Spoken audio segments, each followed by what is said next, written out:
for organizing this, and of course, Mernels. By the way, Ma'am Merly is our corporate treasurer at LBCCI, or the Las Vegas Chamber. Whereas, Ma'am Grace Nicolas is our Vice President for External. So, friends, members of LBCCI, we have members here from PCCI South Luzon, the media group, the sponsors. Welcome po sa inyo. And of course, I'd like to mention the different our speakers for today. Of course, we have Ma'am Aida Morada, the President of PCCI Lipa. She'll be pitching in on behalf of Ma'am Sally Son, who is our area Vice President, PCCI South Luzon. Of course, I'd like to mention our speakers, our keynote speaker, Mr. Robert Pipaco, sir. Good morning. Mr. Papa Posaysay, sir. Good morning. I would like to thank the entire Las Vegas Chamber of Commerce and Industry, led of course by its very dynamic Mr. Romel Caranto, for inviting Ms. Sally Lacson to partake in this food and sustainability forum. As well as all you know that COVID-19 pandemic and vulnerability to natural disaster and recent year highlighted the urgency to further boost the Philippine food security. Sustainable agriculture, food security, and nutrition will be the defining issue confronting all governments, rich or poor, in the coming years. Even the U.S., the land of milk and honey, has recently suffered from a critical shortage of infant milk. Famine is everyday news in most countries in Africa, which is caused by poverty, extreme weather, unaffordable cost of food, and political strife. And food security is fast becoming a worldwide problem. Global food crisis is becoming a reality due to the war in Ukraine, which is considered the breadbasket of Europe and the rest of the world. Climate change, the raging inflation that drives up the cost of food. The Philippines, despite being blessed with rich natural resources, reels from food scarcity. According to report, over a tenth of all Filipinos, or about 2.5 million families, had suffered from involuntary hunger during the last quarter of 2021. This is better than the hunger rate posted in May 2021 at 16.8%. Overall, the country has a hunger rate of 30.1% in 2021 versus the 21.1% recorded in 2020. The height of the COVID-19 crisis where a considerable worker lost their job. Ito po talaga yan, it does not help that the Philippines ranked number 1 among the most vulnerable country in the world when it comes to nature disasters. Several weather conditions result in extreme events like drought, floods, and extreme heat waves, which reduce agricultural yields and livestock production. The topic of our forum this morning will highlight food security and sustainability is very timely. Transforming Philippine agriculture into a dynamic, high-growth sector is essential for the country to speed up recovery. Poverty reductions and exclusive growth, according to the latest report released by the World Bank. Title: Transforming Philippine Agriculture During COVID-19 and Beyond.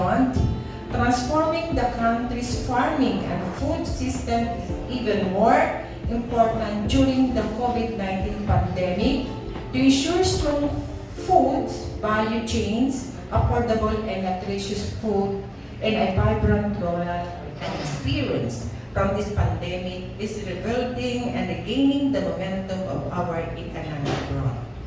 PCCI National will continue to provide support to our local chambers through capacity building programs to enable them to provide services that will support the businesses of their members. We shall continue champion policies and advocacies that will enhance our ability to meet the requisites of global competition. In closing, I would like to assure you that PCCI South Luzon will continue to give its full support to the entire Los Baños PCCI officers and members moving forward. I look forward to a fruitful engagement this morning, and I hope that you will continue to organize events like this year out. Kudos to the entire Los Baños Chamber. 2.5 years, but I'd like to share mine. Alam ko lahat kayo may success story, may sad story, and so on. But I'd like to share an anecdote before I explain our PowerPoint. No? So I see this this maybe pandemic and happening as a, what do you call that? Something like maybe providence. It's a message, or I see this as like divine providence, or maybe whatever you can say. But I see it as an analogy, okay, to me. Picture it, the whole country is burning. Okay, it's burning, sunog, lahat ng buong Pilipinas. And ang nangyari na iniisip ko is, we are the fire brigade. Kaya na natin patayin yung sunog, no? Tulong-tulong lahat. Everybody is helping. Okay. Once pinatay mo na yung sunog with the fire brigade, wasak lahat. Okay, what do you do? Okay, form your army, navy, your air force, your marines. Okay, which is basically the businesses that you wanted to develop. No? Then, okay, so that reminded me of the story of metamorphosis, the caterpillar to the butterfly. So the first thing you do, being ikaw ngayon ang commanding general ng military, hawak mo itong 4 na branches of military, kill the caterpillar or the enemy, which is yung COVID or whatever. In fact, when I say kill the caterpillar, it may be your bad company, yung kumpanya mo hindi maganda, or your bad setup, or your bad system. Some, you can now basically say, masama itong nangyayari sa akin, we have to kill that. From the caterpillar you killed, you go now to butterfly. That's the metamorphosis. Okay, so that is how I look at it. Then you're now there as a moonwalker, as they say. So let me do this to explain what we have done in our company. I'd like to share this by showing you a quick PowerPoint. Sino ba yung PowerPoint? So every time you, or can you go back to that? So every time you're asked to talk about your company or your, basically your organization, your family, this is my magic formula. You talk about your past, your present, and then your future. So now I'd like to talk about our company by introducing our past. Can we go to the next slide? Okay. Our past, well, I used to work in an insurance company. My father founded Yamaha in the Philippines. Ito yung mga companies namin in the past. Okay. Next slide, please. Now, in-explain one of my, I would say, philosophers, business philosophers that I admire is Peter Drucker. So he said, The purpose of business is to create and keep a customer. Okay, so that's yung foundation. Right? So that became my foundation, to create and keep a customer. Like what Mernel is doing. Okay, that's a good example. Next slide, please. This is nothing but marketing and innovation. So that I disagreed a bit. I said, business is nothing but innovation muna, then marketing. Siyempre, you innovate, like these beautiful cakes, then you market them. Okay, so that's Peter Drucker. Okay, the next slide, please. Okay, these are what was explained by our host, MC. Okay, ito yung, can you go to the pictures? Ito na ngayon yung ginawa namin during pre-pandemic after my father. From Yamaha kami, music. Okay, we are a music company, so our DNA is music. In fact, Paco's father, okay, is holding office or used to hold office in Yupanco building. Kikita kami sa ground floor, Paco. Okay, and then nagkakwang kami, ay kinig-kinig kami sa music. That was 4 years. Did you say 4? Yes. So nakakatuwa ako yung daddy mo. So I miss him in the office. Okay, then we went into this na explain niya with what do you call that? A Clark sila 4x4. You go from basically Socorro River all the way hanggang Pinatubo. Bihira nakakita ng Pinatubo. It's like Taale. It's nice that you go there one time. Next. Okay, then we have Suri in Tagaytay. We have cable car. We're gonna do cable from Tagaytay all the way hanggang sa lake.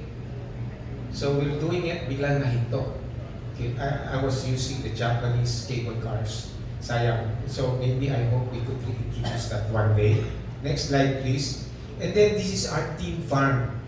Okay, so we believe in helping basically the farmers. That's why we have Israel here from our company. He is the Chief Farm to Table Officer. Okay, kasi I'd like to help, one of my advocacy is to help farming. Okay. My grandfather, President Jose Pilawel, said, kaya ito hindi ko makalimutan. Simple. Nobody will love the Filipinos than the Filipinos themselves. So nung nag-iisip ko lagi how can I help? I don't have to run for senator or congressman or vice president. Di ba, Paco? We can help our country like what Paco is doing. Kaya sumusunod na rin ako to help the country through farming. Kasi that's our number one food security is our number one priority. Okay. So yeah, that's best practices of farming. You want to learn farming, punta ka doon, iba-ibang ways, pwedeng fertilizer, pwedeng hydroponics, etc. etc. No?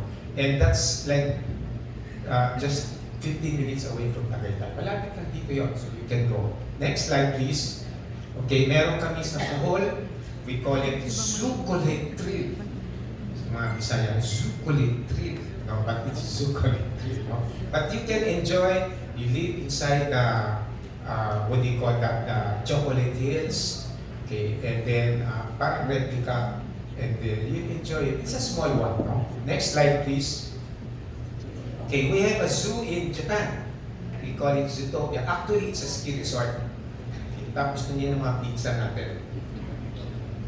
Our cousins, no? They look familiar. No? Anyway, so that we have Zootopia. Okay, that's in Nagano. Next slide, please. Okay, we have a breeding center in Australia. Okay, yung mga wagyus and all of these mga goats namin, nandun nagagaling, all our animals. No? We have a music camp which we're building now in Caliraya. Malapit lang, it's in Laguna. Okay, in Cabinti, no, Caliraya. Okay, we will be finished by next year. We're going to put up the country. Pangalan, Republic of Calawit, Palawan. So, bansa, mag-issue kami ng visa. So, kung hindi kayo mabigyan ng visa sa ibang bansa, like any country, kami na mag-issue ng visa nyo. Okay? So, that's in Palawan. It's beautiful. Okay? So, That's something that we want. So we have hotels. Could you move it fast? Quickly, there you are. That's a glamping. You can go glamorous camping. Okay, you live with the animals inside the room, but separated with an aquarium and so on. Next, that's our Makati hotel. That's in Azotea, Makati. That's in Japan. Next slide, please. That's in Paradiso. So tawag namin sa Paradiso, panig and breakfast. So yun, para magtatamis tayo at kumakain ka doon, mga Filipino food, etc. No? And then, next slide. And then you have Clark Lahar Safari, which you all the way go to Pinatubo, and then it's like glamping. Next slide, please. Then that's the one inside Chocolate Hills. So we're renovating it kasi we took for 2 years ang Bohol.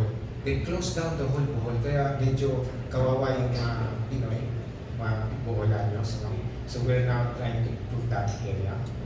Okay. And then here, we wanted to do this concept in Los Baños.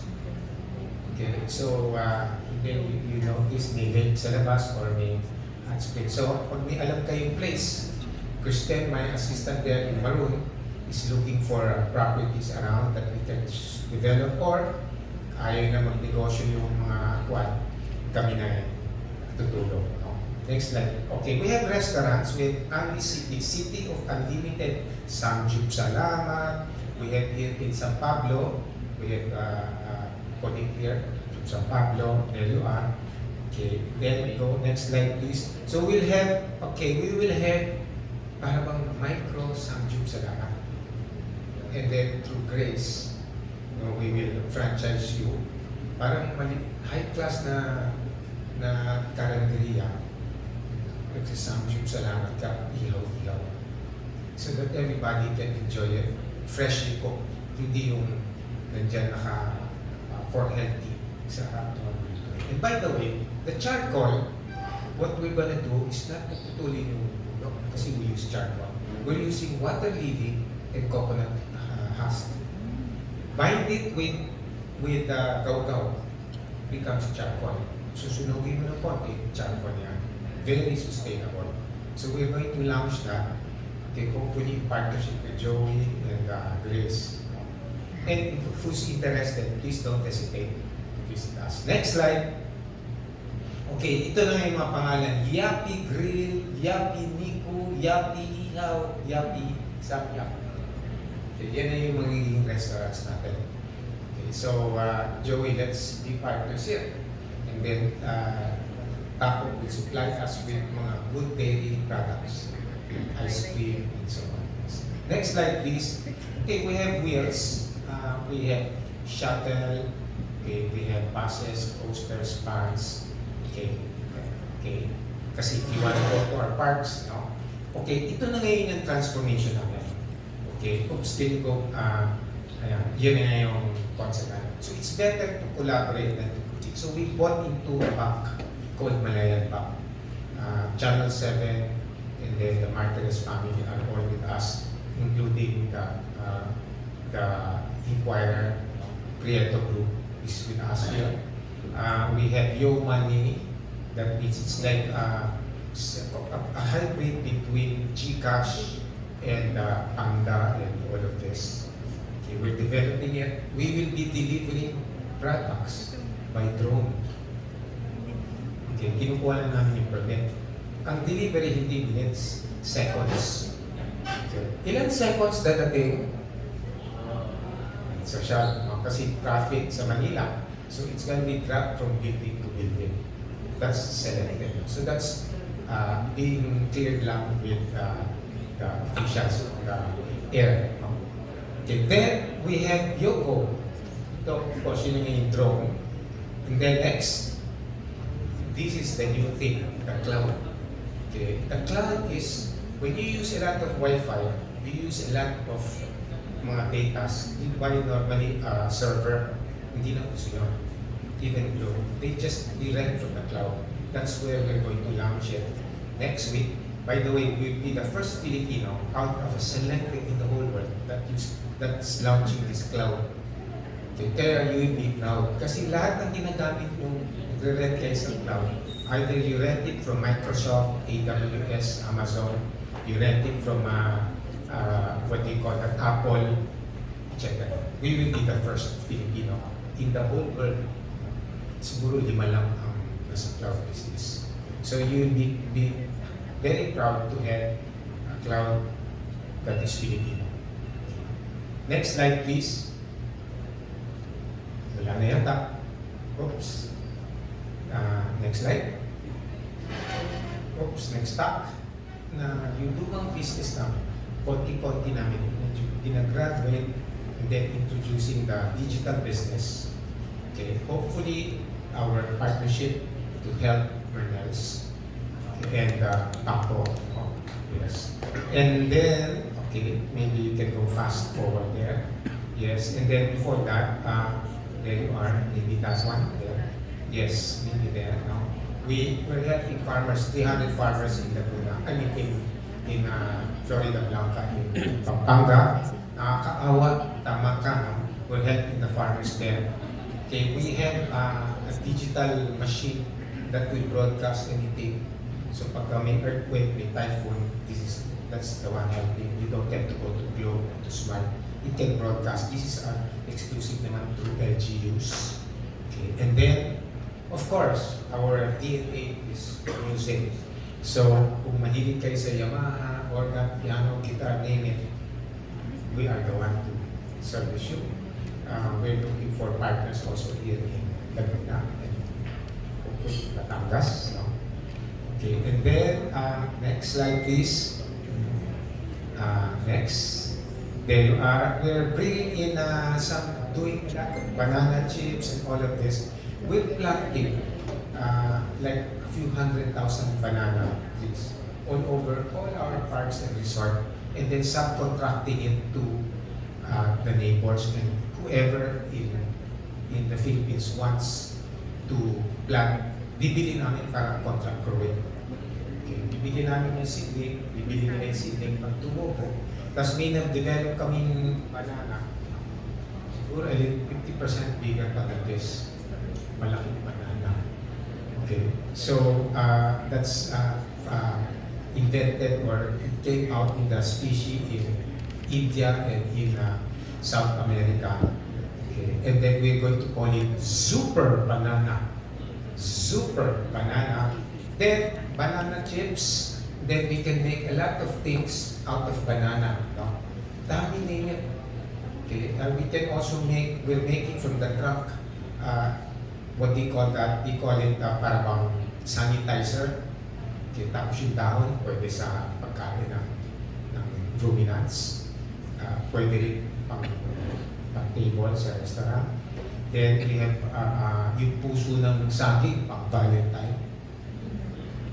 No? And then we have a lot of uses for the banana, both fruit and then dessert or whatever. Banana cake, you can do banana ice cream. So that's we're supporting the banana industry through Israel. No?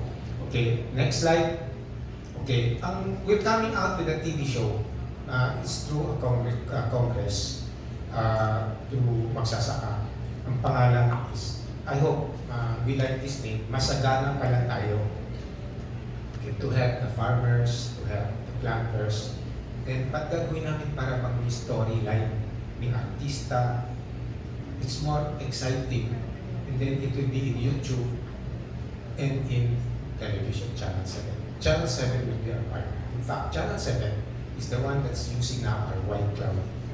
Okay, among others like Globe and Smart are using white cloud. Actually, Huawei, but now we're transforming into white cloud. Okay, next slide please. Okay, we have many other things like during the pandemic, we had this Durapro, it's what they call that, technology during the times before that you don't use chemical. This is all oxygenated dioxide. So that's really missed. In fact, we're coming out with a room, Cloud 9, puro lahat, mist. Pagpasok mo, kala mo nasa clouds ka. Okay.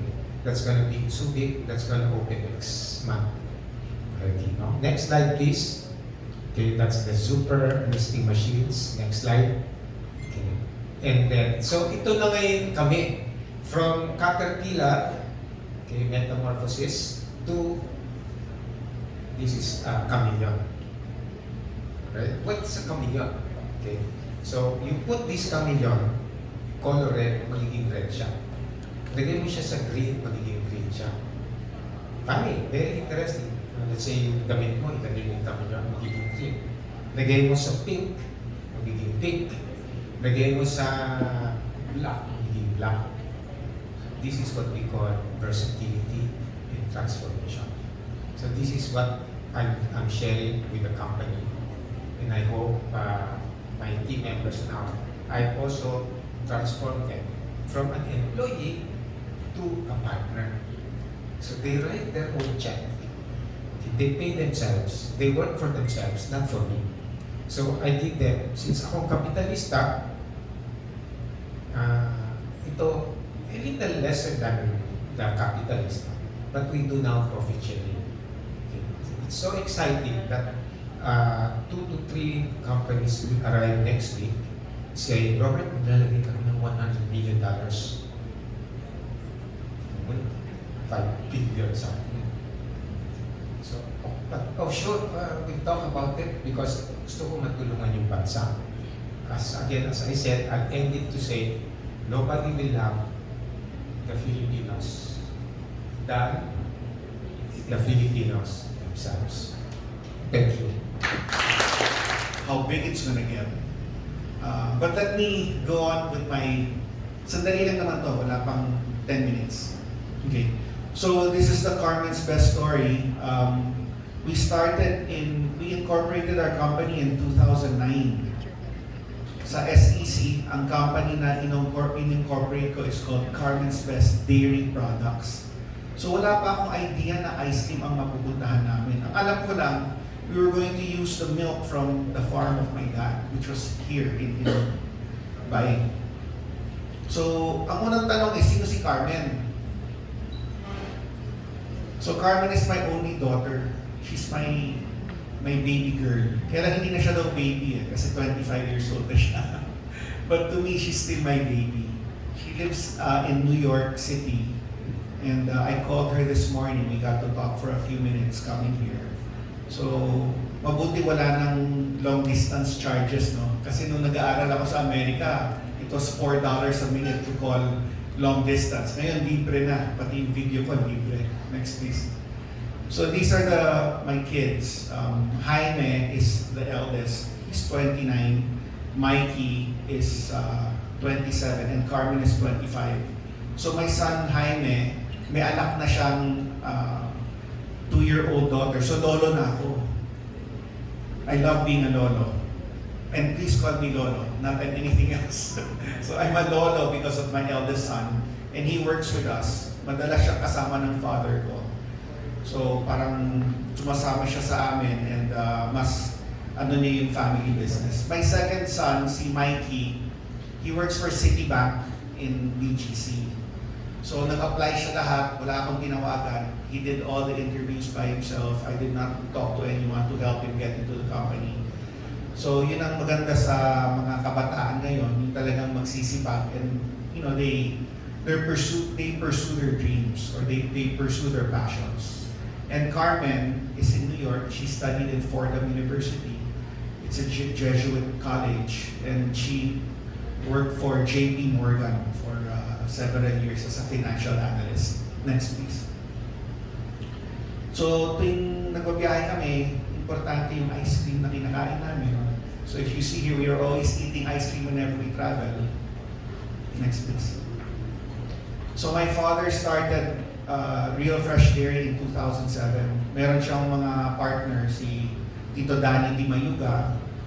Tito Danny Di Mayuga is a Katikbak Di Mayuga. So he's related to sina Johnny Katikbak and all the dairy guys. It was actually Tito Danny who brought my father into dairy farming. At that time, ito yung mga baka namin. Nag-work kami with the National Dairy Authority, the NDA. meron silang cattle disbursement program na pag kumuha kayo ng baka, you pay them back with a pregnant heifer after 5 years. So these are some of our cows. It's a mix of Holstein cows and Sahiwal. Sahiwal is a Indian tropical dairy cow. Next please. So we have a milking parlor, we have a barn. We had to put all the little capital we had, we did not use it to buy property. Kaya nag-long-term lease kami sa Umani family. So we spent it on putting up the barns and the milking parlors. So in 2009, nag-aral ako ng entrepreneurship sa AIM. And yung negosyo na pinasok ko doon, kasi meron kang dapat negosyo na gagamitin to study. No? It was actually our cable TV business. Yung cable TV ng father ko. Wala pa kasing Carmen's Best at that time. The course started in 2008. So wala pang Carmen's Best noon. 2009 when I finished, nag-incorporate ako ng Carmen's Best. Hindi ko naman alam na lalaki yung negosyo. I was just sort of, parang naglalaro lang ako sa Carmen's Best. Kasi may sweldo naman ako sa isang trabaho ko. No? So next please. So ngayon, ginagawa akong poster model ng AIM. Kasi kilalang-kilala na raw yung product namin. So ginagawa kaming example. Next please. As I mentioned earlier, the company we incorporated in 2009 is Carmen's Best Dairy Products. So makita nyo, walang pangalan ice cream dyan. Kasi hindi ko akalain na papasok kami sa ice cream. Ang alam ko lang is, papasok kami sa dairy business. So ang goal namin was not to compete with the big companies like Selecta, Magnolia, and Nestle. But our goal was to make the best possible ice cream. So hindi kami pumasok para maging malaking kumpanya. Pumasok kami para gumawa ng napakasarap na produkto. Yun yung nasa mindset namin. I just have a question. How many of you have not tried Carmen's Best? Pakitaas na muna kamay. Huwag kayo mahiya. Mga hindi pa nakatry. Okay, good. Kung okay lang ho sa inyo, yung mga hindi pa nakatry, I only have about 20 or 30 cups kasi in the back. Okay. Kung pwede ho, kasi kung pwede we give it to the people who haven't tried it muna. Kaya parati kong tinatanong. So kung pwede naman ho, yung mga hindi pa nakatikman, nagdala lang ng actually ng 30. Kaya last minute I'll bring it here later. Okay. So in our business, yung pet ko was Häagen-Dazs. At that time, in 2009, meron pang Häagen-Dazs dito. But I wanted to make it better than Häagen-Dazs. So tinaas ko yung butter fat, binaba ko yung hangin, I use fresh ingredients. And nagulat na lang ako isang araw, may lumabas na balita na mag-pull out na yung Häagen-Dazs sa Philippines. And it turned out to be a blessing kasi when we started selling in 2011, nung lumalaki na yung business namin, nag-pull out yung Häagen-Dazs ng second quarter ng 2012. So yun, wala naman akong alam na aalis sila sa Philippines. But we were already in position to take the market of Häagen-Dazs in the Philippines.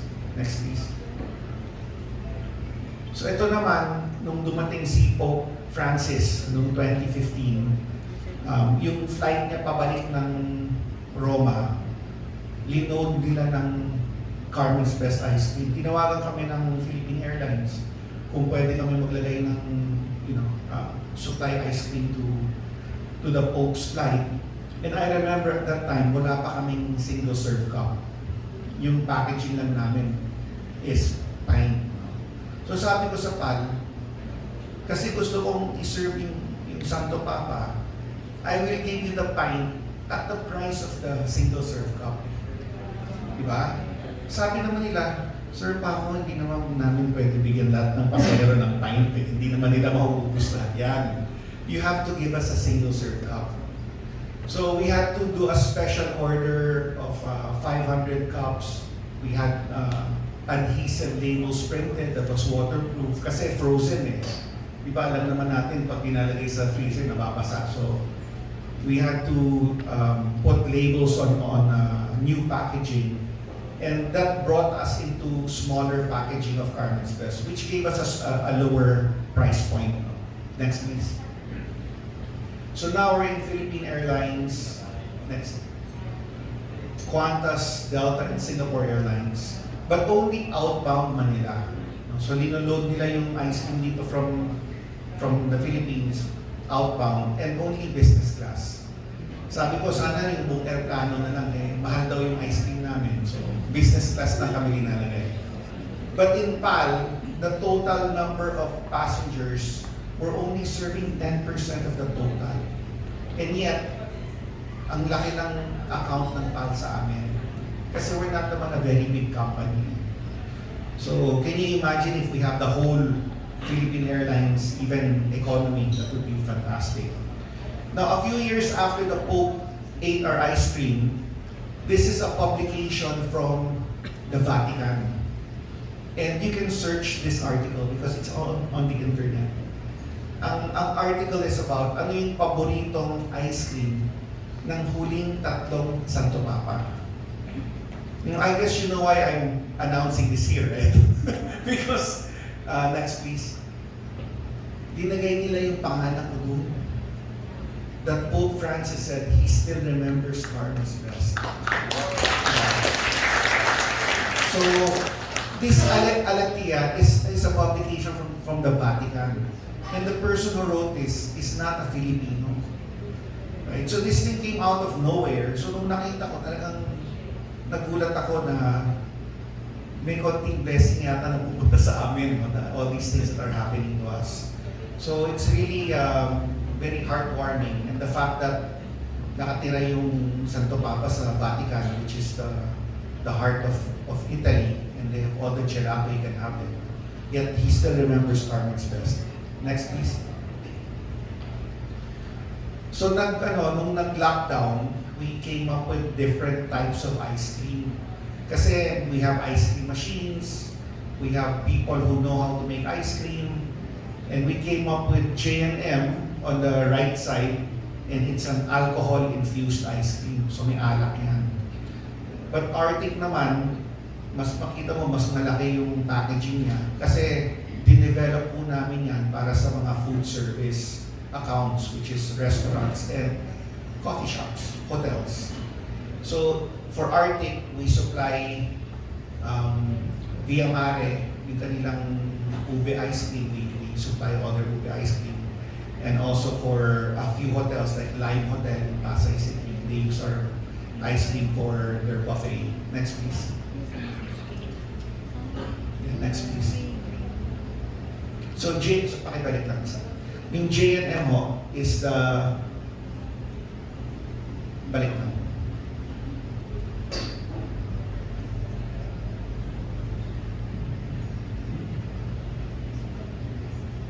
J&M stands for my two sons named Jaime and Mikey. Hindi June magsaysay. It stands for Jaime and Mikey. Some people think it's my dad. Oh, is that June magsaysay? No, it's my two sons. Next please. So nagkuha rin kami ng mga community sellers. In fact, we're still looking for community sellers who might want to sell ice cream in their village or in their area. Next please. Pumasok rin kami sa natural cheese. We make natural cheese, Italian cheese. Next. So we make Italian tuma, cacciota, primosale, and gorgonzola. So we had to hire an Italian cheese master to help us make it. Kasi meron na kaming gatas eh. So from the milk, we bought rennet from Italy. And with the rennet, we coagulate it and we press the cheese curds and we make cheese with it. Kaya lang sayang hindi masyado na-appreciate ng Filipino yung natural cheese.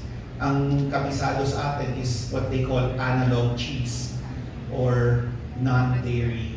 So the cheese that we buy in the grocery is actually non-dairy cheese. There's no more dairy in it.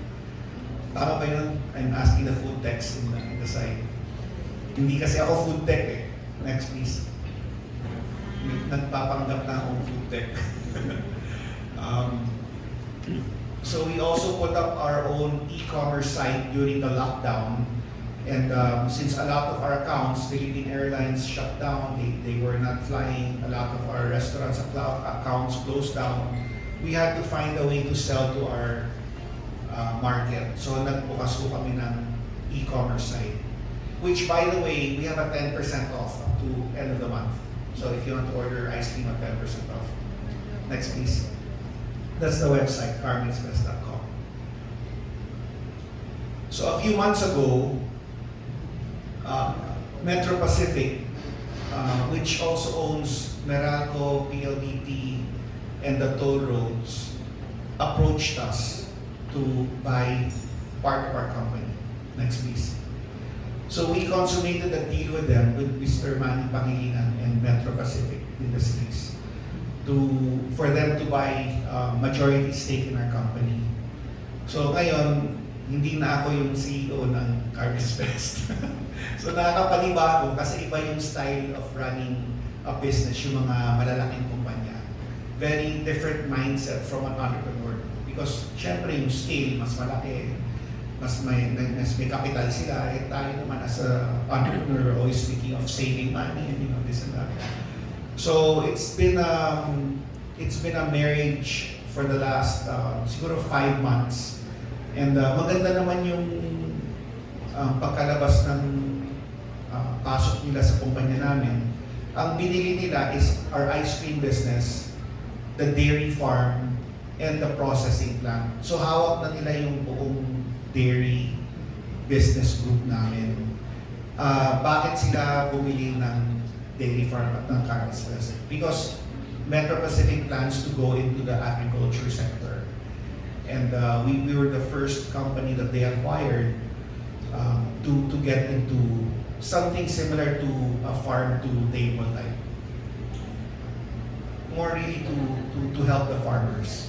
Kasi alam niyo naman, pag natural and fresh, mas maraming factors that affect your vegetables, your fruits, Kung gagawa kayo ng produkto na mass-produced and it's pretty much there's no dairy like an analog cheese, then you're looking at more profit.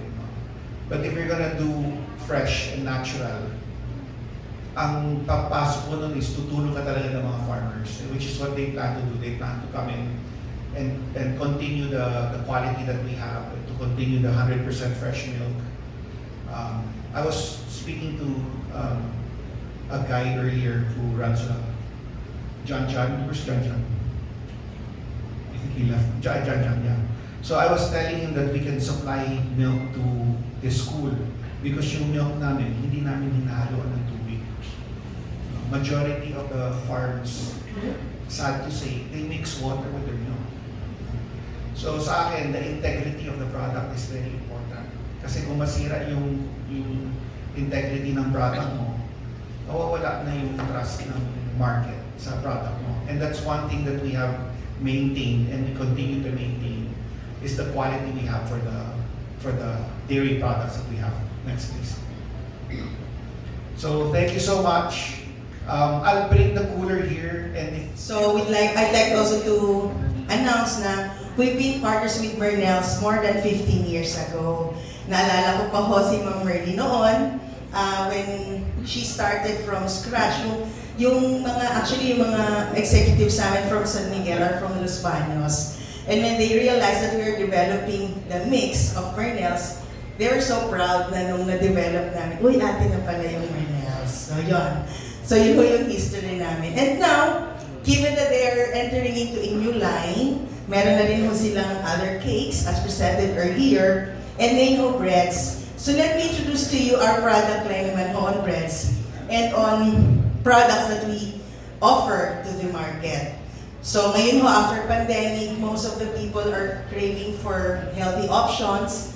Sinasabi nila yung breads are not as healthy, but do we know na makakagawa po tayo ng tinapay out of 4 ingredients? It's just flour, water, yeast, and salt. So maaari walang sugar, but since there's a starch, nako-convert mo din ito sa sugar. But anyway, let me walk you through po sa ating product. So, flour bread making, alam mo natin ang gagaling mo ito sa trigo. So, unfortunately, wala mo nun dito sa Philippines. We import our materials from United States, and some marami din yung pinanggagalingan, but we use the US wheat. And the anatomy of wheat kernel, tatlo ho ang nanggagaling dito. We have the endosperm, we have the bran, and we have the germ. So, yung ginagawa ho nating harina, ginigiling ho namin yan sa aming flour milling facilities in Batangas. And hinihiwalay ho natin yung kernel, yung endosperm, ng mga bran. Para ho pang bigas.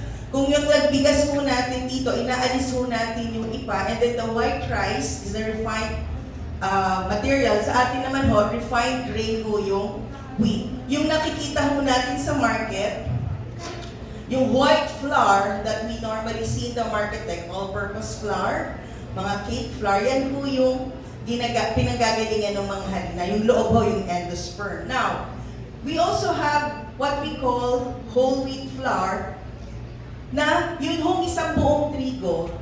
We do not remove the bran and the germ, na andun ho yung most nutrients. Kaya whole wheat siya. So kung mapapansin niyo, when we look at the flour, pag meal namin, since the nutrients are from the outside and from the bran and the germ, so nawawala ko somehow. That's why meron ho ang DOH na Sangkap Pinoy, where we put in vitamin A, iron sa flour. Now ho yung whole wheat that we're promoting, nandun pa rin ho, intact pa rin yung mga vitamins and minerals na natural, na inherent ho doon sa wheat kernel. And if you will compare, we can just say na mababa ba sa sugar ang whole wheat flour? I would say meron din ho siya. Ang difference nila is mas mataas ho sa fiber, and some vitamins and minerals na natural are still intact. Next slide, please.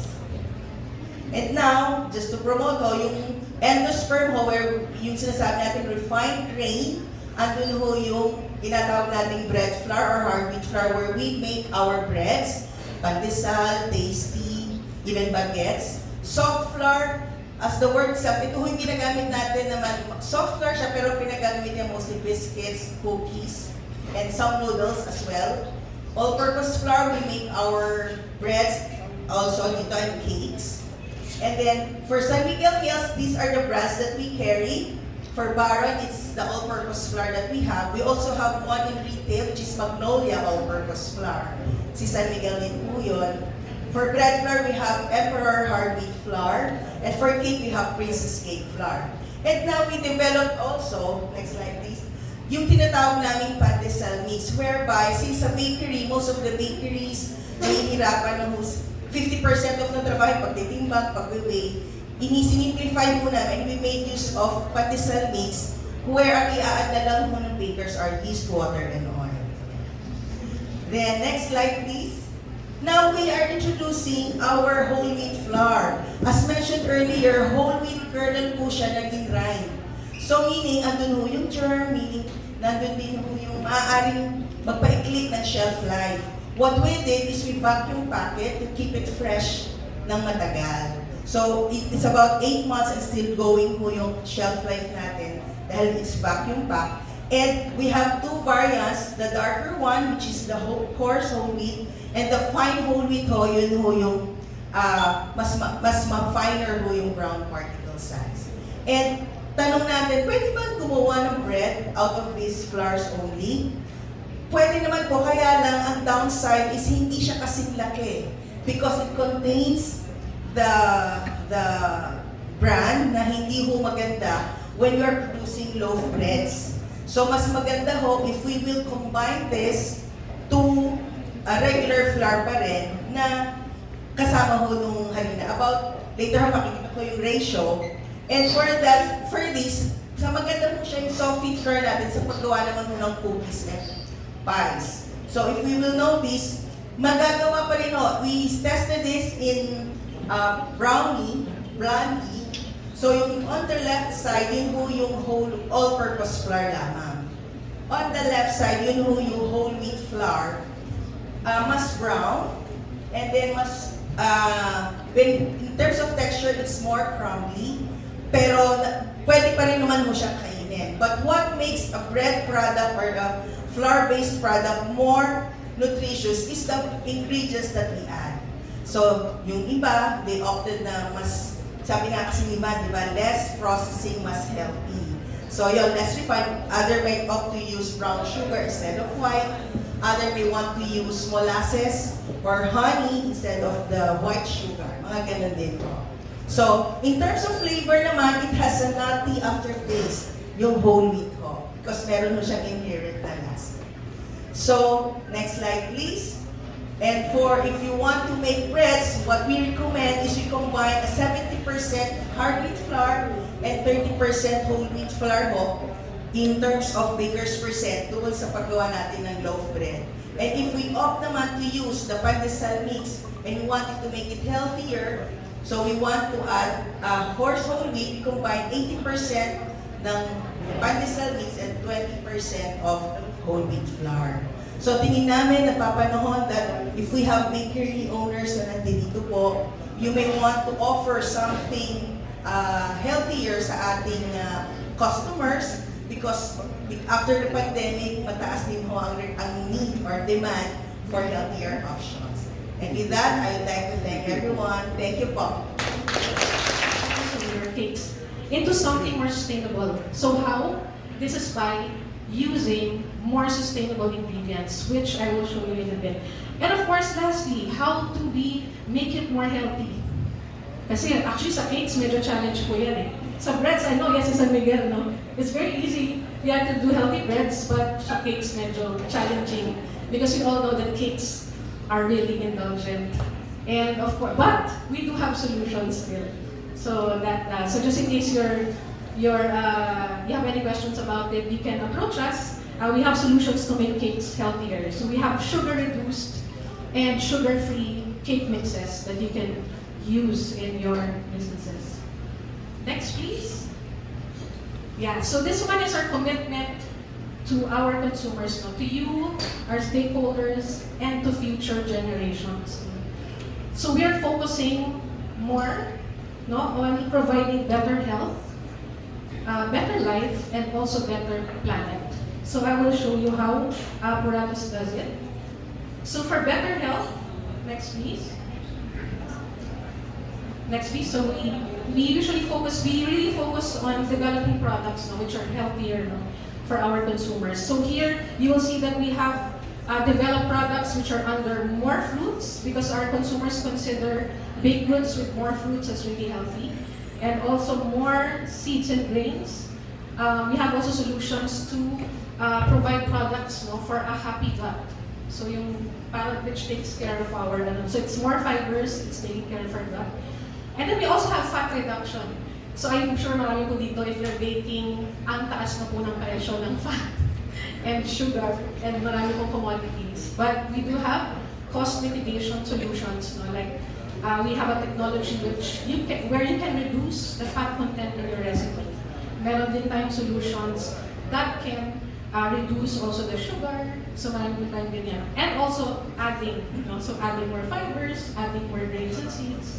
And then lastly po, under health and well-being, or under well-being, we also have plant-based solutions. And so if you're vegan, or if you're medyo conscious of your health, and you want to go into plant-based na mga products, then we also have solutions. Like our whipping cream, it's not dairy, so it's very healthy if you use it as a decoration for your cakes. So that would provide you healthier cakes. Next, please. There. So ito po pinapakita ko lang because we have a global survey, and it says that 86% of consumers in Asia Pacific believe that fibers have a positive effect on digestion. And then ang mga Filipino consumers naman, makikita nyo, 83% also believe the same. So this means our consumers are more and more aware of these ingredients na these are really healthy ingredients that we can put into baked goods. Next, please. So for patisserie, ganun din, so we also ask them ano ba yung tingin nilang healthy. So for cakes and pastries, so they say here, it's healthier and tastier if you add fresh fruits. So fresh fruits, nuts, mga sugar alternatives for them is also healthy, and many more. Next, please. So that was the pillar on better health. So now we go to better life.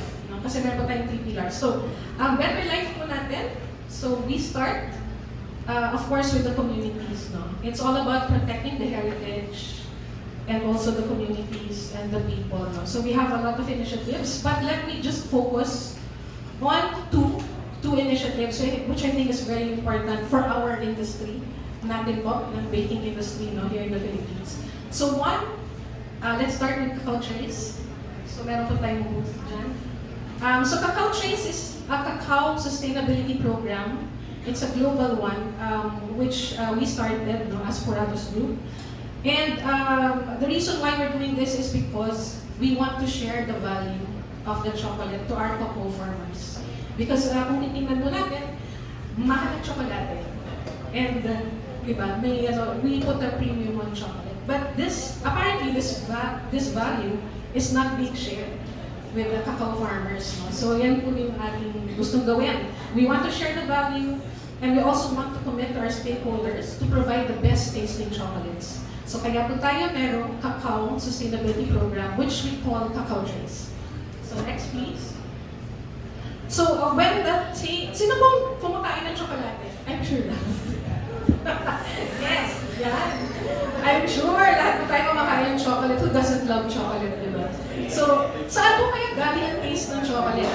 Actually, ang taste po ng chocolate, it comes, well, from the full process no, of syempre nag-start sa farming of the cacao beans, then yung recipe that we put into it, yung formula, and then the process. But actually, the taste of chocolate starts when the beans are being fermented. So this is where Puratos plays a role because we ferment the beans ourselves.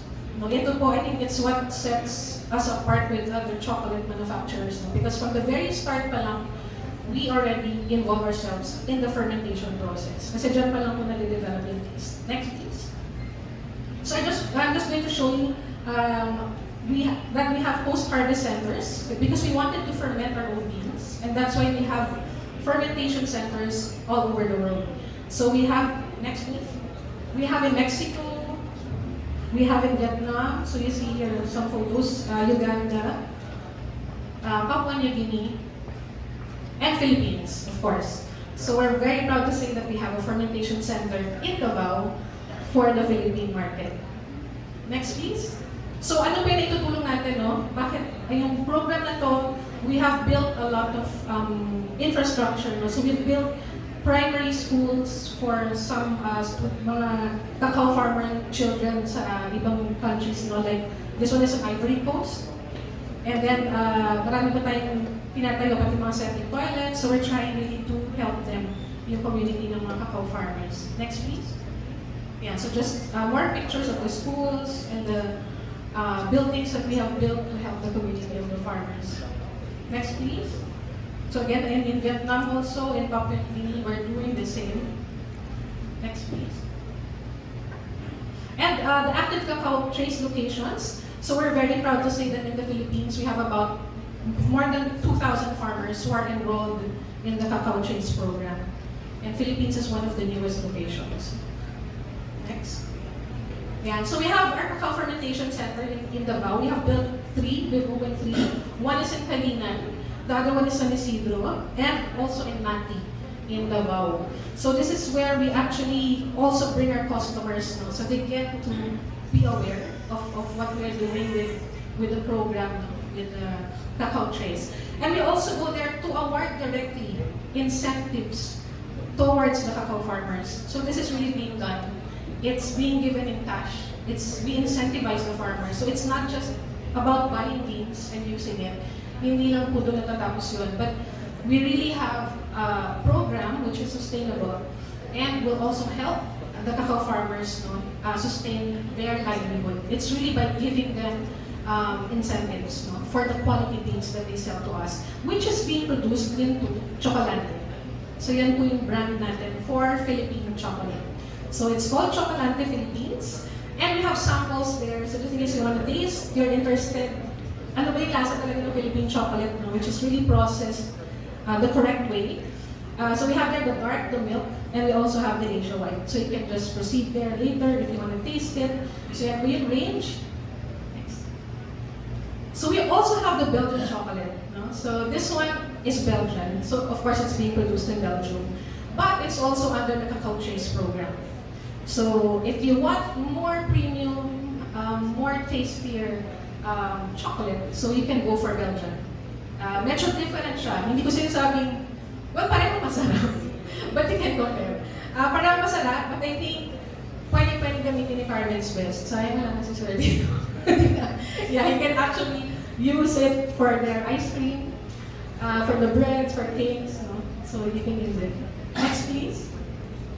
So it actually helps us, no? This Cacao Chase certification, no? It provides the finest quality chocolate.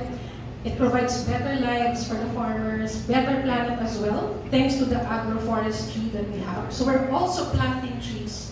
We've partnered with our Belgian company called Per Project. And we have so far planted 50,000 trees in the Mindanao region. And it's continuous because it's really a commitment from our company. And of course, better business and consumer mindset. No? So whenever we sell, I'd like to show later sa next lesson. So what's in it for you if you own a business? If you're going to use Cacao Chase chocolates, you can actually use the communication. Diba? Kasi consumers nowadays, they like stories. And they really buy from companies, from caring companies. No? Those companies who have supported yung ganyan, mga sustainability programs, yung cacao farmers. So next please.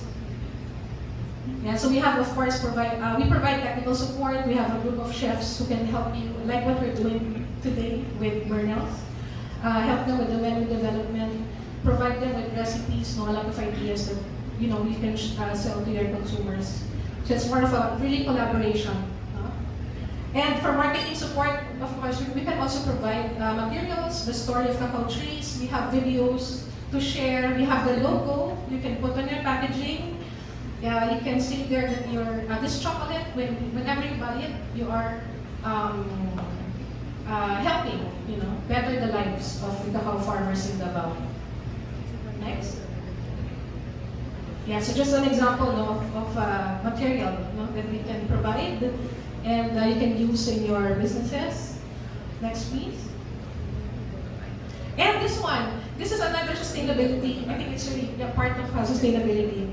Part of us having this commitment to have a better community and a better planet. So we've opened a bakery school here in the Philippines. So I'd like to show you. We have started this in India. So the reason why we're doing this is because there really is a lack of skilled bakers wherever we are, especially here in the Philippines. Because most of the people would take culinary. There's not really a bakery school. Just focusing on making breads, cakes, chocolates, there's none. So that's the reason why we opened a bakery school, which will just focus on making baked goods. And maganda po dito is we're also trying to help underprivileged children, kids who cannot go to the university, kids who cannot take college because they lack resources.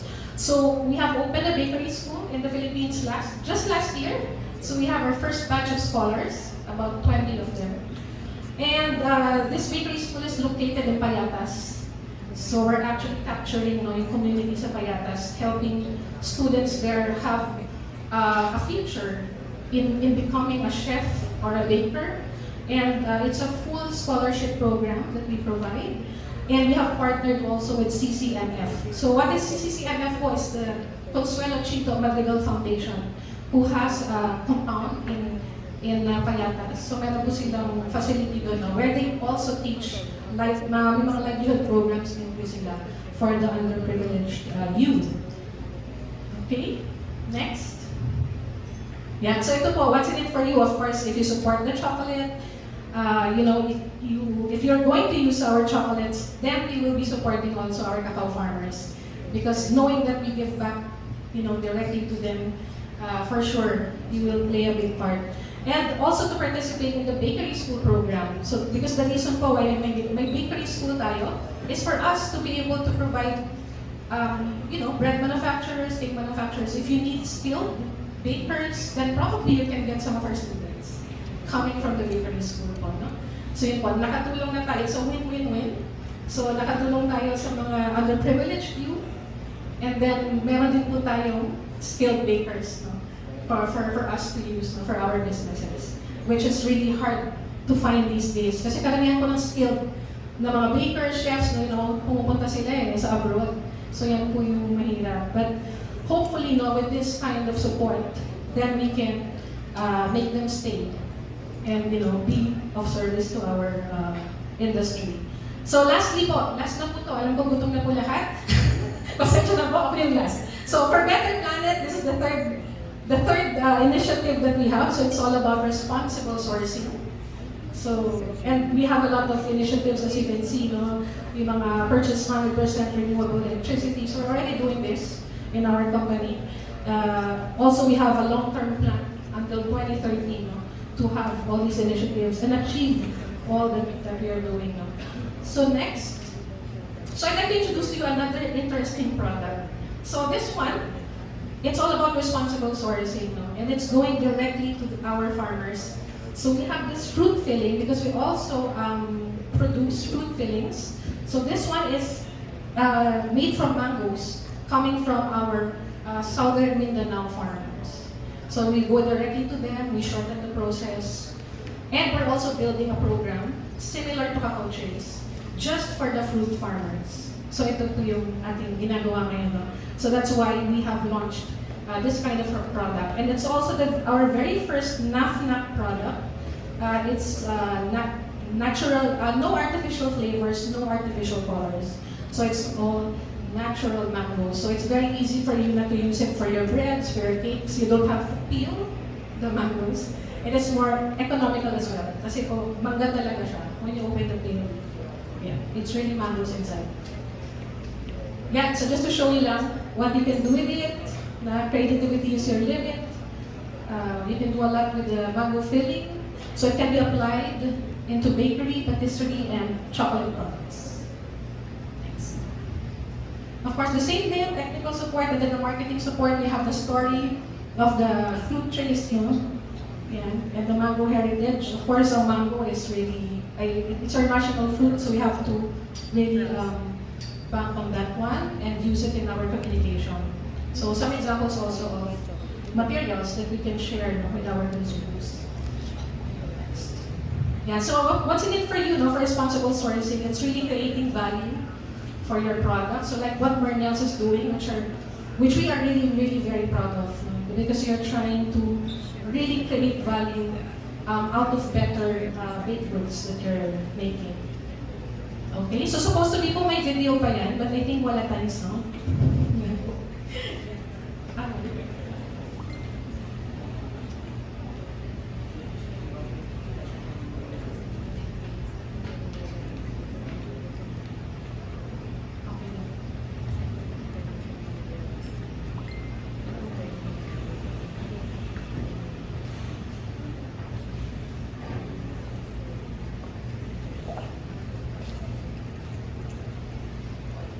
Ninong Robert, ninong ko na si Sir Robert, about the metamorphosis, about yung past, present, future, kung paano sila nag-transcend. And of course, yung Carmen's Best kanina, ang ganda ng istorya, no? Kung may tatanong niyo po, ang father ko po ay taga Santa Cruz, Laguna, ang nanay ko po ay taga Bae. Ako po ay ginawa sa Bae. Pero sa Pasay na po ako ipinagala. This is the story of our family's business. So, Kuya Papindot. Yan. Papindot ng slide. Siya po si Emboy. That's my dad. In 1977, when he started working as a dishwasher sa first Japanese or first ramen house in the Philippines. The name is Dosangko Ramen. So, pumasok siya ron as a dishwasher. Yung picture na yan is worth 1,000 peso dahil nahingi ko yan doon sa nag-picture sa kanya. Niregalo ko sa kanya on his 50th birthday. Pinalakihan ko tapos binenta ko sa father ko. Kailangan ko ng pera eh. So, kung yung pindutin mo nga baka may lumabas. 1977, ganyan pakapayat ang father ko. Hindi pa uso si Empoy, siya ang original Empoy. Pero galit na galit siya pag nakikita niya. Pero pag nakita niyo po yung father ko ngayon, dahil mayaman na siya, hindi na po ganyan ang itsura niya. So, he worked as a dishwasher. He worked from 1977 to early 90s for about 20 years. Sabi niya, anak, sa sobrang sipag ko, sa sobrang pagsusulikap ko, sa sobrang pangarap ko, parang pag-empleyado ka, sabi niya, during that time, I don't know now, of course, nabago na ang panahon. Sabi niya, during that time, parang merong kapapanganak ng ate ko, ako, mahirap ang buhay, sabi niya, I cannot be a dishwasher for the longest time. Sabi niya, kailangan kong magsikap para sa inyo. So, after working for 20 years, he started his journey in entrepreneurship. So, ito po ang nangyari. So, from dishwasher, naging kusinero, sumobra yung pindot mo talaga. Pero ikikwento ko na, from dishwasher, kusinero, napagtiwalaan po siya ng boss niya. Dinala siya sa Japan para mag-aral ng pagluluto ng Japanese food. Pagbalik sa Pilipinas, siya na po yung nagtuturo ng pagluluto. Kasi ganito po yun, nung araw, during the 70s, ang isang Japanese restaurant, to be called authentic, kailangan hapon yung nakikitang nagluluto sa show kitchen. So, ang ginawa ng boss niya, pinag-aral siya sa Japan, pagbalik sa Pilipinas, siya na yung humahanap yung boss niya ng mga hapon na pakalat-kalat sa Mabini, tuturuan ng father ko magluto ng Japanese food. Hindi nila alam, yung Japanese restaurant na yun, yung Dusanko, saka yung Ramen Te, ang nagte-training talaga yung father ko.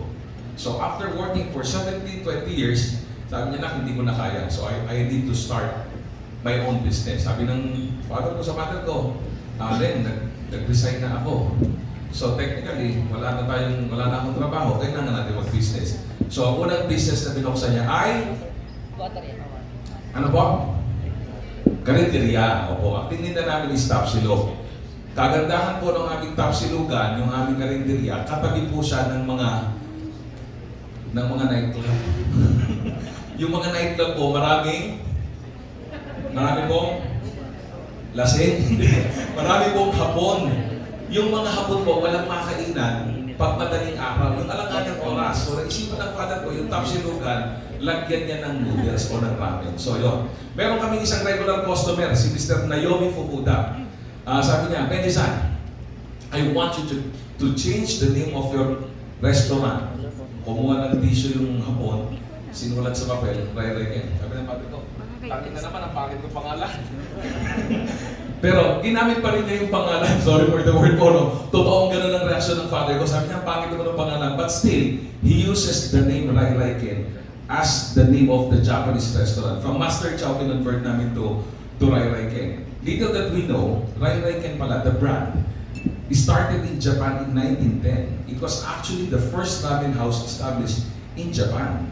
That's why in 2007, a company, Fujio Group, went to the Philippines buying us in 2007. So, ang ginawa ng father ko, saka ako, sabi ko, hindi, punta tayo sa Japan. Pakita mo na nila kung ano yung meron doon sa Japan. So, they wanted to buy the name, the trademark, etc. Sabi ko, huwag na nating palakihin. Huwag na nating ibenta. Palakihin na lang natin yung brand. So, when I was in college, sabi ko sa father ko, eto kasi yung nangyari sa Rai-Rai-Ken, eto na yung tsura. Kuya, pakipinto. In 1993, that was the first, amongst the first that I got Rai-Rai-Ken. So, ang lagi namin katabi, nightclub. Hinahabol namin yung mga nightclub dahil maraming maraming hapon. During the day, 1990s, 93, ang customer lang po namin, 90% Japanese. Even the type of construction of Skyway, yun ang customer namin. Sa Camagong, Buendia, Bautista, JP Rizal, Tomas Morato, yan mga branch namin. Lahat katabi nightclub. Kasi ang hinahabol po namin ay hapon. So yan po. Pindot nga ko yan, baka may lumabas na video na. Those are the first Rai-Rai-Ken. Back in college, nandito isang kaklase ko, boss ng boss ng Agri-Pacific, si Jay. Lumabas na, ayaw niya ako mapakinggan eh. During the time when I was in college, in early 2000, sabi ko sa father ko, Daddy, yung restaurant natin nakakatakot. Ang mahal-mahal ng pagkain natin, ang mga waitress namin, alam nyo, may suot, para nakikitaan ng hapon ng konti, tapos gano'n. Tapos ang nagmamanage, not professionally managed. Ang nagmamanage po, team ako, katulong namin, nanay ko, kung sino-sino. So sabi ko sa kanya, why don't we introduce a new version of Rai-Rai? Sabi ko, why don't we launch an integrated marketing communication company? Sabi ng tatay ko, para kang bangag. Sabi ko, Daddy, that was 2002. Sabi ko, pwede ba akong mag-start ng version ko ng Rai-Rai? So I started to tweaking the product. Yung product namin dati, ng Japanese, only caters to the Japanese clientele talaga. Mahal ang presyo namin, authentic yung lasa, yung location namin, laging nasa tabi ng nightclub. So sabi ko, why don't we launch Rai-Rai in a mall? Nag-apply po ako sa mall. Natatandaan ko, una kong in-applyan is SM. Dinala ko yung concept paper ng Rai-Rai. Hindi ako tinanggap. Hindi raw sila tumatanggap ng mamihan. That's the term they used to Rai-Rai. So I applied next to Ayala. Hindi na naman ako tinanggap. Pumunta ako sa festival mall. Hindi na naman ako tinanggap. Alam niyo po kung sino mall na tumanggap sa akin? Hulaan niyo. Meron kayong libreng pagkain. Pumunta rin ako sa Robinson. Hindi rin niya ako tinanggap.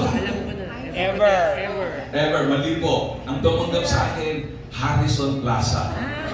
Si Irene Martel Francisco. I presented the concept, Ma'am Irene. My name is Joey, my dad is the chef. Please accept us. Meron siyang mag-social na version nun yung Harrison Plaza Village Square. Natatanda na? Wala na rin po yun ngayon. Hindi pa na rin po yun just recently. So I applied there. Sabi ko sa kakay ko, product, iti-tweak natin. We changed the product. Yung parang medyo adaptive na sa Filipino taste. Hindi na masyadong authentic. Next, the pricing. Kailangan mas affordable. And that presentation, hindi na katulad nung lumang Rai-Rai na ganyan na very traditional. So we changed the product, the price, the pricing, the place, the promo, etc. Even the professional people. Nag-hire na ako ng first ever na restaurant manager. I hired him. So I set up the whole restaurant. Imagine, in 2004, when I opened that restaurant, 2003, I was making 100,000 pesos a day. That was in 2003. And in just 1 year, that business model that I did, naipa-franchise ko siya. The following year, I opened another 20 plus branch in just 1 year. So naging regular customer ko na yung mga tas yung mga mall, binalikan na nila ako. So, tinatawag na si SM, si Ayala. It so happened, one in my branch in Cebu, yung si Rene Almendras during that time is the president of Cebu Holdings, something like that. He wanted us to go to Ayala. So I opened Ayala, and then I met one of the C. So they offered a space in Mega Mall, etc. So we grew so fast. So, fast forward tayo. Alam ko, gutom na kayo eh. Isa pang click ko yan. Yeah. So, from the look, yung old look, this is the latest Rai-Rai. So, dumami siya. Prior to the pandemic, I lose count actually. We were about 100 plus branches nationwide. Name it, we have it. Sa Bacolod, Tacloban, Iloilo, Davao. Yung ibang branch, hindi ko na napupuntahan. Kasi nag-o-open ako, nagsarado na yung branch, hindi ko pa napupuntahan eh. So, ganon kalaki yung na-develop naming expansion because prior to pandemic. And even, we expanded into other brands. Next. Tokyo Joe. Dito naman, ibang product, ibang category. I joined the fast food. Kakulay siya ni Yoshinoya, kapangalan siya ni Tokyo. So, binuisit ko lang silang dalawa. Pinangalan ko Tokyo Joe. So, dumami yan. I expanded around 35 branches nationwide din. Nitong brand na to. Next, Uwishi Batchoy. Ito yung twist naman to. The well-loved batchoy with the Japanese twist. Ramen na batchoy. I opened this one in Iloilo. Doon ako nag-launch sa batchoy capital. Actually, that chef, yung nakaganon, that is my dad. Siya yan. Pero mas pogi pa rin talaga siya ngayon, maniwala kayo sa akin. So I developed that brand. Dumami rin yung brand na yan. Next, Ramen Metro. Bago dumating si Ramen Nagi, Ipudo, Ikuyo, Santuka, etc., I already developed a international brand, Ramen Metro. So, dahil sa pandemic, nawala yung brand ko, nawala yung iba existing pa. Next, I even opened Takara Hotel in San Pedro, Laguna. In San Pedro, Laguna, yung pinaka-exit, there's Rai and Bistro at the ground floor. I have events place, I have hotel. Lahat ng business namin, Japanese theme. Pero hindi mo kami Hapon. Mukha lang ako sumo wrestler mga. Pero na-inspire lang kami na puro Japanese. So, yun na. Prior to pandemic, we have the Asian financial crisis, 1997. So, nag-down kami noon. Nasunog yung ibang branch namin during that time. And then, come pandemic, ano nangyari? Next. Next mo na ba yan? Next mo pa? Sige. Yan, coronavirus. All my restaurants nationwide are closed. Ano bang mga nandyan yung kwesa? Business is losing, economy is closing, employees are retrenched, anxiety is raising, chaos is brewing, disruption is at the peak of any industry. Next pa kaya, meron pa. So, alam naman natin, kapag there's a crisis, there's an opportunity. Hello? Joke. Gutom na kayo, alam ko. So, a time of danger and a time of, pindot ko yan, opportunity. So, next lang. A time of danger because yan, alam natin, takot tayo, hindi nagagastos ang tao, no income for traditional business, anxiety is raising, chaos brewing, disruption. May disruption laging sinasabi. Gusto kong gamitin yung example ni Sir Robert about metamorphosis talaga, kailangan natin yan. Next, a time of danger but also a time of opportunity. New market, new buying behavior. Totoo yan Kuya dahan-dahan ang pagpindot. Di ba? Sabi nito, new market and new buying behavior. Even meron na tayong face-to-face ngayon. Di ba? Yung mga bata, meron na silang bagong psyche. Even my children. I have 21-year-old, 18, 17, and 6 years old. Meron na silang face-to-face na couple of days, meron silang mga hybrid na tinatawag. After several days of going to school, would you believe, yung mga anak ko ayaw na pumasok. They just rather stay at home. At doon na lang silang mag-school. So, we have to be very observant of our surroundings, di ba? Kasi marami na nag-present kanina And we need to adapt, especially mga businesses, di ba? Nung kasagsagan ng lockdown, ang online, talagang skyrocketed, di ba? Pero ngayon, tignan niyo muli ang sales ninyo. Di ba? Tignan niyo uli yung erratic movement of our sales, especially the online. Di ba? Ano pa? New spending trend on new businesses, specifically online and online content. Next, new income stream from non-traditional business. Ang daming yumaman ng mga e-commerce business, no? Sila yung mga nakapirari ngayon, no? Next, ano ba? Anxiety converted into innovation, ideation, and creation of new businesses. Lahat ng klaseng zoo, narinig ko na kay Dinong Robert, di ba?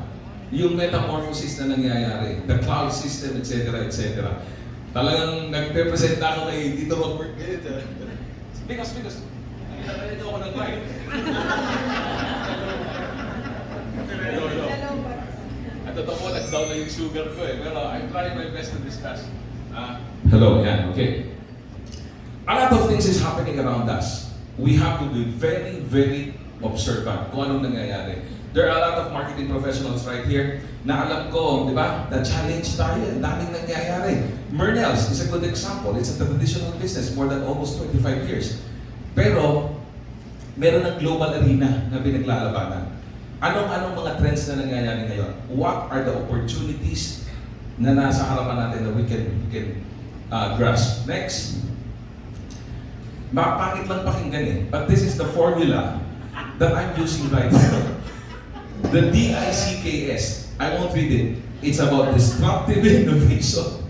Si Tita talaga natuwa doon sa DICKS. It's about disruptive innovation, collaboration of knowledge and skills. Disruptive innovation through collaboration of knowledge and skills. Actually, this time of the century, ito yung pinakamasarap magkaroon ng collaboration. But how to do it? This is disruptive innovation through collaboration of knowledge and skills. Pindot ko yan. Dito. So next mo lang yan. Sige. What do you see beyond? Sige. These are the questions. Does this pandemic the end of your business or your career? You ask yourself. Tanong nyo to. Ito na ba yung end? Or this will be a commencement? Next. Or do you see an opportunity that no one does? Ang entrepreneur daw, yung nakakakita ng kikita na hindi nakita ng iba. Ulit, ano raw ang entrepreneur? Ang nakakita ng kikita na hindi nakita ni Kuya ng iba. Yun, di ba? We have to look out for those opportunities. What else? Where is your mind focused? On the danger of the pandemic or in the opportunities that this pandemic is giving? Nasaan ka? Optimist ka ba? Di ba? Sir Robert, di ba? Saka titingin. Hindi naman lahat ng opportunity kailangan mo sunggaban eh. But there are those opportunity that hindi mo kailangan palampasin. Next. Fight or flee? Fight ka ba? O takbo ka lang? Okay, next. Next. Kaya. Yung sugar ko hanggang ano na lang. Next muna kaya. Wala di ba kita? Next. So, the industry is volatile, uncertain, complex, ambiguous. So what do we need? Pindot-pindot mo lang kaya, lalabas na yung mga ano. We need to have vision, we need to accept change, we need to have direction, we need to shape culture. Kultura kailangan natin ngayon. What else? We have to have passion, we have to be transformational, we have to sometimes break rule, and we have to take risk. O next ko yan. And we have to be inspiring. Wait, huwag kang pipindot ko yan. Huwag kang pipindot na. Inspiration. Your story, your brand story is very, very much needed ngayon. Kasi kung wala kang kwento, wala kang... Tama si Tito Nelson. Kung wala kang kwento, wala kang kwenta.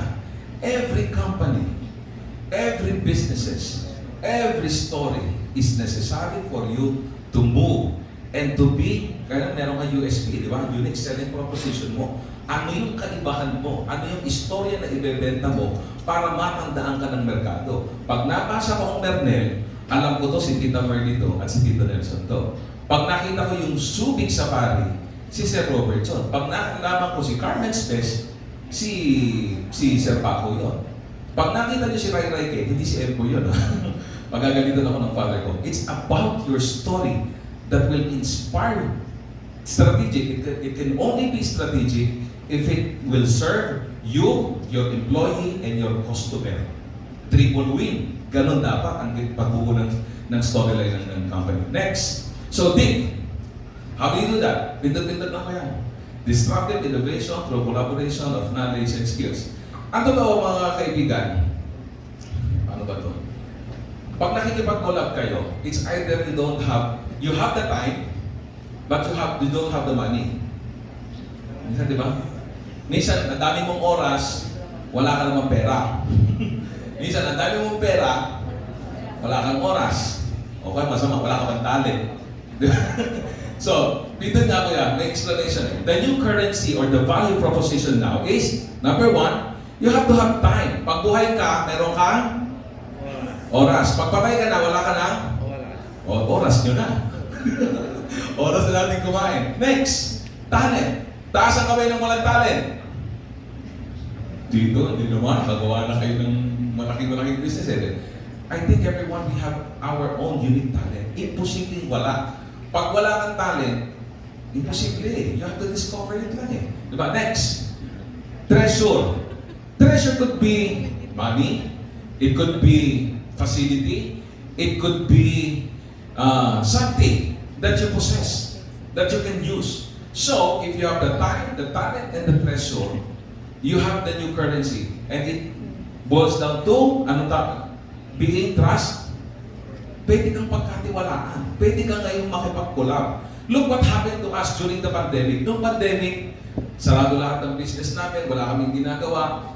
Naghanap ako ng mga magne-negosyo. Meron kang talent, meron kang time. Siyempre may time siya dahil nakakulong lang siya, di ba? Gawa tayo ng business. Pagtitiwalaan tayo, ganyan, meron akong mga kinulab na mga professor. Wala silang tinuturuan. We create an online school. We did that during the pandemic. Meron akong isang kaibigan, ang galing niya gumawa ng mga dessert. We did a online business during the pandemic. Ngayon, nasa brick and mortar na kami. So these are the example. Next. Pero align to ha. Just you have to have an aligned passion and talent. Di ba? Kasi pag passion mo pagkanta, pero wala ka naman talent sa pagkanta, yung gagawin mo, mag-accounting ka na lang. And reminder ko lang ito. Hindi ko na-explain na masyado. Next. What are you passionate about and what is your giftedness? Meron ganito gift mo talaga yung pagkanta, gift mo talaga yung pagsasalita, pero hindi mo siya ginagawang negosyo, mahirap yun. Gift mo talaga yung pagkanta, pero hindi ka passionate doon, sayang naman yun, di ba? So, the two, passion and talent, should be aligned. Just remember it, O next. Apogee. This is used to be a Ibarra, yung lumang Ibarra sa Padre Paura. Nagsarado siya, my friends and together with my friends and some partners, we redeveloped Apogee. So, ayan, events hall na namin yan. Next, Limon. Gawa lang kami ng restaurant. So, may restaurant na kami during pandemic, pero it's working right now. Next, Kuru-kuru. Croffle, croissant na waffle. Actually, may dala akong sample kung gusto niyo pong makatikim, bumili na lang po kayo sa store. The joke lang po. For the speakers, I think. No, during the pandemic, one of the pioneering idea ng R&D niya, she just approached me. Sabi niya, boss, may product ako Hindi tinanggap ni Maxis o a brand before. Sabi ko, gawin natin online store. During the pandemic, we opened 80 branches na online. Nationwide nakapag-franchise kami. Ngayon, magbubukas na kami ng mga traditional location. Next. Ayan yun, Croffle. We call it Croffle. I don't know bakit Croffle. Dahil yan yung store na bubuksan namin sa isang museo in Circuit Makati. Next. Pati yung anak ko na walang ginagawa. Sabi ko, gumawa ka ng online store. Marunong ko gumawa ng mga California Maki, etc. Actually, gumagawa ng handa at dugo. Kusinera ko lang po sa bahay. Sabi ko, gumawa ka ng masasarap na niluluto mo, gawin mong bilao, offer nyo online. So, we did the business. What else? During the pandemic, sabi ng father ko, Dak, nai-stress ako. Sabi ko, huwag ka ma-stress. Magluto ka, mamigay ka ng pagkain. We were able to distribute 10,000 food packages for free. Wala kaming PR. Kami lang gumawa. We just distribute. Pwede yung malakpuhan ko yan. What else? I joined JCI Makati. That's the Jesus Christ International. Di ba? Junior Chambers International. I was the president of JCI in 2020 and walang pandemic noon, naka-lockdown tayo because I am part of the organization, I can go out. Namigay lang ulit kami ng tulong kung saan saan. What else? Yan,